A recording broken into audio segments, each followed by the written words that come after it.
పుట్టినప్పటి నుంచి ఒక్కరితో తప్ప ప్రపంచంలో ఎవ్వరితోనూ ఒక్క ముక్క కూడా మాట్లాడలేదు.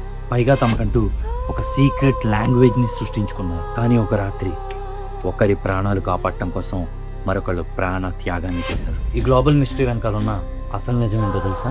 రియల్ స్టోరీలో June Gibbons and Jennifer Gibbons అనే ఇద్దరు కమలలు చిన్నప్పటి నుంచి సమాజానికి చాలా దూరంగా బతికారు. వీరి ప్రవర్తన కొంచెం వింతగా మారడంతో బ్రిటన్లోనే మోస్ట్ సెక్యూర్డ్ మానసిక వైద్యశాలలో వీళ్ళని జాయిన్ చేశారు. అక్కడ వాళ్ళు ఒక భయంకరమైన ఒప్పందం చేసుకున్నారు.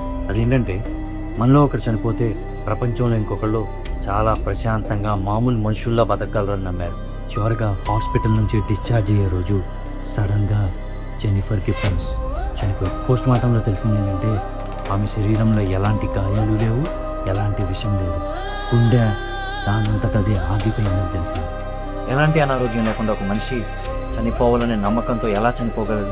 సైకాలజీలో దీన్ని పాలీఏజ్యూ అంటాం. అంటే ఇద్దరి మైండ్స్ ఒకరి దాంతో ఒకరిది విపరీతంగా కనెక్ట్ అయినప్పుడు ఒకరి మెదడు సృష్టించే ఆ మరణ శాసనాన్ని ఇంకొకరి మెదడు 100% నిజం చేస్తుంది. జెన్నిఫర్ మెదడు తన గుండెను ఆపేయమని సబ్కాన్షియస్గా ఇచ్చిన సిగ్నల్స్ వల్లే తన చనిపోయింది అని కథనాలు నడిచాయి. జెన్నిఫర్ చనిపోయిన తర్వాత జూన్ అందరితో నార్మల్గా మాట్లాడటం స్టార్ట్ చేసింది. మన మెదడు ఎంత శక్తివంతమైందో చెప్పడానికే ఈ ఉదాహరణ. మన ఆలోచనలు, మన నమ్మకాలు మన బాడీలో ఉండే కెమికల్స్ని మార్చేయగలం. అందుకే నెగిటివ్ థాట్స్, మూఢనమ్మకాలని మీ ఆలోచనలోకి రానివ్వకండి. పాజిటివ్ థాట్స్తో మీ బ్రెయిన్ని నింపడానికి ట్రై చేయండి. ప్రపంచాన్ని ఆశ్చర్యపరిచిన ఈ ట్విన్స్ మిస్టరీపై మీ కామెంట్ని తెలియజేయండి.